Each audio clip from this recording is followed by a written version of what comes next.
تھوڑی سی آج کھل کے بات کرنا چاہتا ہوں، لمبی بات بھی نہیں کروں گا، اور اگر کسی کو میرے سے اختلاف ہو تو مجھے معاف فرما دیں، اس لیے کہ میں یہ کشمیر پر سیمیناروں میں تقریریں کر کر کے اب تنگ آ چکا ہوں۔ مجھے کبھی کبھی ایسا لگتا ہے کہ میں جھوٹ بول رہا ہوں اور کشمیریوں کے ساتھ وہ کام کر رہا ہوں، وہ دھوکہ دے رہا ہوں جو بڑے بڑے لوگ کرتے ہیں۔ تو اس لیے اگر میری گزارشات کسی کو بری لگیں تو معاف کر دیں، اگر نہیں معاف کرتے تو پھر جو کچھ کرنا کر لیں۔ بات دراصل یہ ہے کہ یہ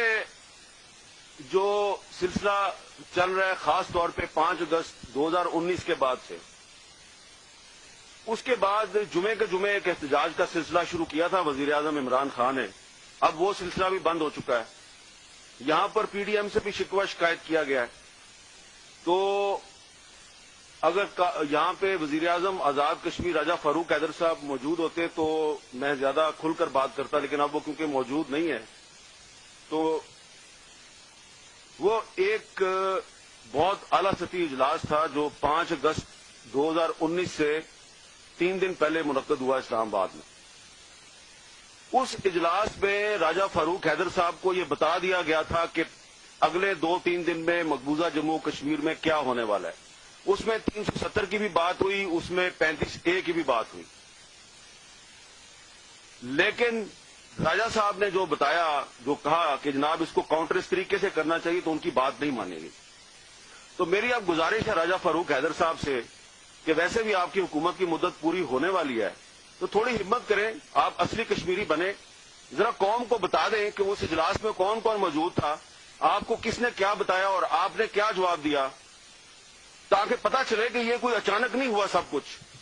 یہ پہلے سے ہمیں پتا تھا، ہمارے ارباب اختیار کو پہلے سے پتا تھا کہ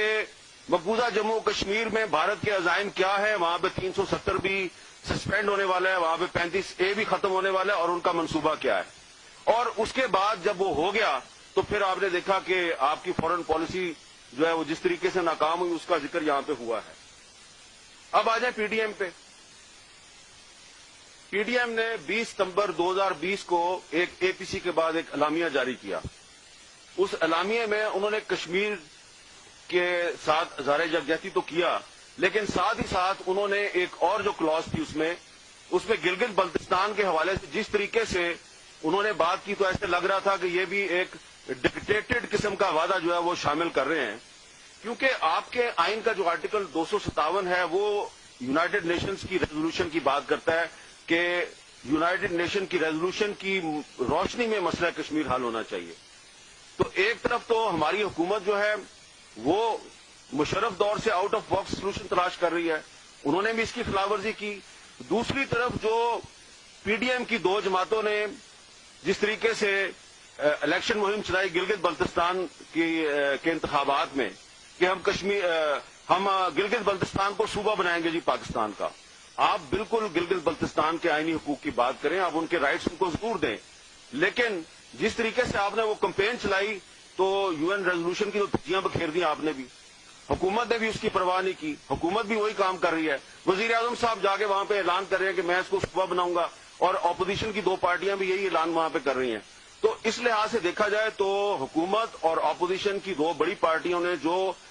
یو این ریزولوشن کے ساتھ جو کر دیا ہے وہ وہی کیا ہے جو دشمنوں نے کیا ہے، اور اس پر میں ان کے ساتھ ڈبیٹ کے لیے تیار ہوں۔ اور دونوں نے ایک بیرونی ایجنڈا جو ہے اس کے تحت جو پریشر تھا ان پر، اس پریشر کے تحت انہوں نے سرنڈر کیا۔ اور افسوس کی بات یہ ہے کہ پاکستان پیپلز پارٹی جو ہے یہ تو مسئلہ کشمیر کی پیداوار ہے۔ ذوالفقار علی بھٹو صاحب کا تاشقند ایگریمنٹ پر اختلاف ہوا تھا ایوب خان کے ساتھ، انہوں نے پارٹی اپنی کشمیر کے مسئلے میں بنائی تھی، لیکن وہ بھی بڑے فخر سے کہتے ہیں کہ دیکھو ہم نے تو 2018 کے مینیفیسٹو میں یہ وعدہ کیا تھا کہ ہم اس کو علیحدہ اسٹیٹس دیں گے، صوبے کا درجہ دیں گے۔ تو یہ جو دونوں پارٹیاں ہیں اور حکومت تحریک انصاف، ان کے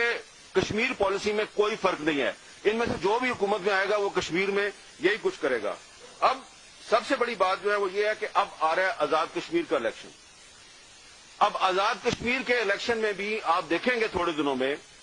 کہ ایک طرف تو آپ کو وہاں پہ ایک ہارس ریڈنگ شروع ہونے والی ہے، وہ آپ کو نظر آئے گا،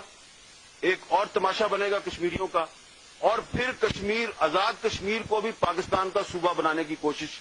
اسی الیکشن کے ذریعے شروع ہوگی. اور جب آپ آزاد کشمیر کے بارے میں بھی یہ بات کریں گے تو پھر آپ مجھے بتائیں کہ یو این ریزولوشن کدھر جائے گی.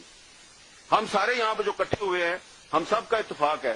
کہ مسئلہ کشمیر اقوام متحدہ کی قراردادوں کی روشنی میں حل ہونا چاہیے. جب آپ جا کے گلگت بلتستان میں یہ وعدہ کرتے ہیں کہ ہم نے اس کو صوبہ بنانا ہے پاکستان کا، اور اب آپ وہاں پہ کام شروع کر دیا آپ نے کہ صوبہ بنانا ہے ہم نے آزاد کشمیر کو پاکستان کا، تو بات تو ختم ہوگی نا. تو آرٹیکل 257 آئین پاکستان،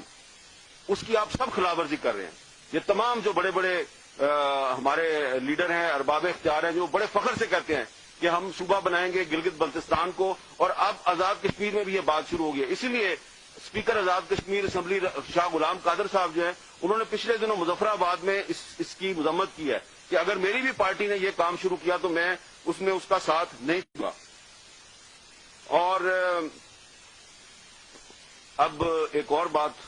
پھڈا سارا یہ ہے کہ ایک نیشنل کنسنسس کی ضرورت ہے. ایک تو میں نے آپ کو بتا دیا کہ آزاد کشمیر کو صوبہ بنائے، ایک تو اس پہ کنسنسس کروانا ہے. جیسا کہ پہلے ایک میس میں سب کو بلا کے تو گلگت بلتستان پہ بھی کنسنسس ہو گیا تھا، بجائے کہ پارلیمنٹ میں کنسنسس کریں آپ کسی کے میس میں جا کے کنسنسس کر لیتے ہیں. اور اب ایک اور کنسنسس جس کی ضرورت ہے وہ یہ ہے کہ وہ پرویز مشرف کے دور میں جو فارمولا تھا کہ لائن آف کنٹرول کو مستقل بارڈر بنا کر یہ مسئلہ ہی ختم کر دیا جائے، اب انہوں نے اس پہ کنسنسس کروانا ہے. اس پر پی ڈی ایم کی ایک بہت ہی اہم جماعت کے جو بیک ڈور چینل سے مذاکرات ہیں وہ فی الحال تک ناکام ہے. اس جماعت نے وہ ماننے سے انکار کیا ہے، اسی لیے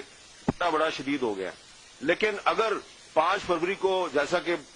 نیر بخاری صاحب نے کہا ہے کہ جناب ہم جلسہ کریں گے، تو جلسے میں ذرا بتا دینا وہ ایسے وہ نیر بخاری صاحب کی پارٹی نہیں ہے، ان سے بڑی پارٹی ہے. اگر آپ واقعی کشمیر کے ساتھ اس کے کاز کے ساتھ مخلص ہیں تو 5 فروری کے جلسے میں بتائیں کہ کس نے آپ کو یہ کہا ہے کہ یہ ایل او سی کو مستقل بارڈر بنانے پہ